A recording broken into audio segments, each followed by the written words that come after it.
Hey, what's going on, guys? So it's like, I don't know, 2 a.m. the night after Knuckles Up 5, and just doing my regular thing, where I catch up with you guys, reflect on the match and the thoughts. Um, and yeah, look, first of all, massive, massive thanks to Tom. One of the most enjoyable super matches that I've been part of. Um, I said in my post match interview that Tom was a very scary man, and that I've been a huge believer and fan of Tom for a long time, and that's completely true. Before I even met, or sorry, not before I met Tom, but before this match was offered to me, if you had have asked me who's a man that would be a scary man for you to face, I would always say Tom Holland. I would always say that Tom was one of my.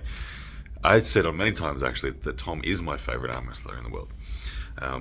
He's been arm wrestling 18 years. I love the tool sets that he has and the way he uses them. He's an incredibly difficult arm wrestler to pin. He's got huge control. And I feared that going into this match. And I had a really, really, really enjoyable experience with Tom and this match. The match itself was brutal.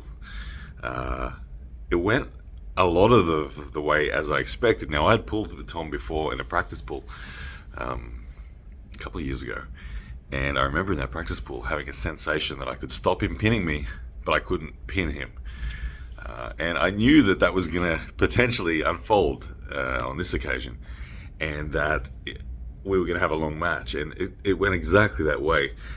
And I had to really dig deep. In round one, I've torn something in my pec as I was trying to go sideways in an offensive surge. Something went and it made me think, oh no, this is going to be a long night. And it made me have to really just go tight and defend and try to be patient and then try to get presses in. Tom threw variations at me. He scared me with that reversal to a top roll midway through the match that was just brutal. I only just survived that and getting my pronation set just at the death and getting a slip to straps. But it was one of those matches where you had to redline to stop him pinning you, and then you had to be really careful about how you use your own remaining fuel in order to try to gain a pin. And it was the coolest match in the sense of, for me, that I've ever been in, where it was the only match I've been in where we went, don't move, ready, go, bang, into a hook, and we just sat there, like no movement. On so many occasions, we just sat there and just thought, well, let's see whose lactic acid tolerance is better. And in that time, my mind was going into all sorts of motivations, and deep mental willingness to suffer was something that really crossed actively through my mind. And I was thinking of loved ones and family and friends, and show them that you can dig this one out. I had a great preparation for this one. You know who you are, the people that were in my team that prepared me for this. I have to give some serious thanks to the team that prepared me. My 3-month preparation, I think, was, now when I look at it in retrospect, my best preparation for a match. And the team behind me really changed everything from my posture to my training frequency and volume. They helped me with focusing on fundamental strengths to prepare specifically for Tom. They helped me with a massive preparation for a weight cut, and which went really successfully. Speaking of the weight cut, I saw the commentary was pretty brutal on me, as though there was some big controversy about the weight cut. Which anyway, you can't always have the crowd on your side, but the reality of the weight cut was, I'm really proud that I got there. Paul Lynn actually really helped me with the weight cut, and he's a man that has shown me time and time again the example of being able to do like a 20-pound weight cut, boom, down, get there, back up, and still have energy and still perform so well.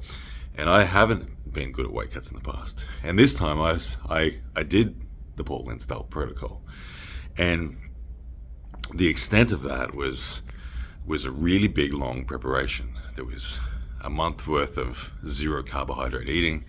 There was, from about a week out, we were talking salt loading, big water loading, on a reducing scale. And then one of the key differences was that I ate food for a lot of it. In previous cuts, I've stopped eating food completely. With this time, I was still eating high protein and things like that, eggs and meat, and so I still had some energy.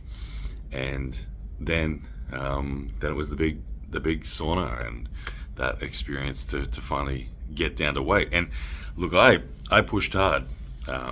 Getting to weight was difficult. The 86 kilos was not easy. You go through all sorts of mental games. Mind wanders off, thinks you're not going to make it. The sweat stops. You can't pee anymore or anything like that. Nothing's happening. And you think, oh, am I going to do it? But we got there, and I'm proud of myself for getting there. So I rehydrated, and the morning of the competition against Tom, I weighed in at 96 kilos on my bathroom scales, 10 kilos heavier. So that's where 10 kilos heavier. So that's where all of the controversy was. But I made weight, so I know that I can do this, and I will do this for comps moving forward. The 86 kilo class is where I've said I want to potentially pursue the pursuit, at least, of a world title. And so I'll do it again. So yes, I was 96 kilos when I competed today. But I was 86 kilos for the weigh-in. That's the whole point. And was the weigh-in was allowed, discussed and allowed amongst all the people here. And I did it in accordance with the rules that were there. So anyway, that controversy aside, I was really happy with that, proud of myself, and really grateful to the people who really helped guide me. Like I said, Pauline helped with the protocol, but then I got a support network that was really there for me, and you know who you are, that really pushed me all the way, guided me, reassured me when I was weak, brought me back on track, and gave me the belief that it was going to come through. And it really did come through today. The match felt wonderful. I came into the hook in every round, which Tom sat down and had dinner with tonight. He was like, I did not expect you to come in the hook. I thought you were 100% Kings moving. And but the truth is, the preparation of my last 3 months, I knew straight away when I had this match book with Tom, I knew I was not going to be able to top roll him. That's how much I respect his game, his containment game, and his technical ability, strength, side pressure. I knew I was not going to top roll Tom. So I dedicated preparing a hook for the last 3 months, and again, the team of people preparing me helped me so well, and my bicep strength really picked up in that time. And most importantly, I had, again, my team. I can't thank them enough how much they helped with recovering my ulnar nerve issues. That probably the most instrumental thing. My wrist flexion, my ulnar nerve issue was dealt with, and my center table today felt phenomenal because of it. So thank you. Yeah.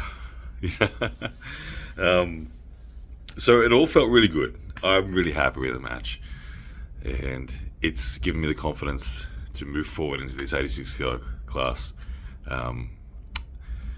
with determination.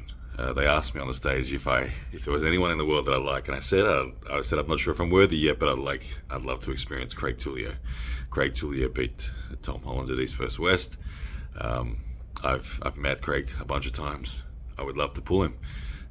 Beat the 86 kilo class. I know he likes to be a little bit heavier, so I'd be happy to meet him in the 90 kilos or something like that. But I would love to pull Craig Tullier. Now, Craig Tullier has been someone worthy of having. He's had a match with David Samusha at East First West. So this is the ladder I'm trying to climb. I'm trying to demonstrate to myself that, yeah, with hard work we can do this. And so I'm very, very happy with the result today. And again, super grateful for Tom for the awesome match. It was one of the most enjoyable super matches I've had, and the only super match I've had, I think, where it was just every round in a hook like that. So it was cool. But thank you to everybody. Of course, the Knuckles Up Cruise always does an amazing job.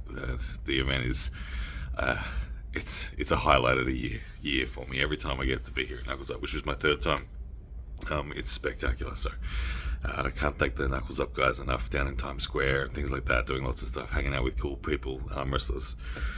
It's always a blast. And the fans that bought and supported the pay-per-view, thank you so much.